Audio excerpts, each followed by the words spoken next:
नमस्कार मंडळी, कशा आहात सगळे? तर मी आज आलो आहे गावी. सकाळी उठलो, मम्मी ओरडायच्या आत म्हटलं पटकन अंथरूण काढून घेऊ म्हणून पटापट अंथरूण काढून घेतली. बाहेर बघतोय तर मम्मी घरावाटला साचलेला कचरा गोळा करत होती. कारण आता गावी कोणीच राहत नाही म्हणून खूप कचरा गोळा झाला होता, तेच काढत होती. तर अंघोळ करून पूजेसाठी फुले आणली. एवढीच वसंताची फुले गणपतीत कधीच गावत नाहीत. देवाला फुले वाहिली, गंध लावला, देवपूजा आटवून घेतली. म्हटलं जाऊन जरा इलेक्शनला आलो होतो तेव्हा पेरूचे झाड लावले, ते एकदा पाहून घेऊ. पाहतो तर काय, पेरूचे झाड मेले होते. कारण आता गावी कोणीच राहत नाही, त्यामुळे त्याला पाणी घालणारही कोणी नव्हतं, म्हणून ते मरून गेले होते.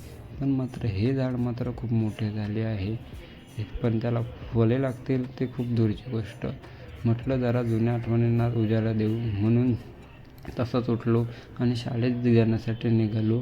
शाळेत आलो, शाळा फिरली, खूप छान वाटलं. जुन्या आठवणीही ताज्या झाल्या. तर मंडळी, ही आहे आमची शाळा. जर तुम्हाला आमची शाळा आवडली असेल तर कमेंटमध्ये नक्की सांगा. आणि तुम्हाला शाळेचा पूर्ण ब्लॉग बघायचा असेल तर आपल्या यूट्यूब चॅनलवर अपलोड केला आहे, तिथे जाऊनही तुम्ही बघू शकता. चला तर भेटू पुढच्या ब्लॉगमध्ये.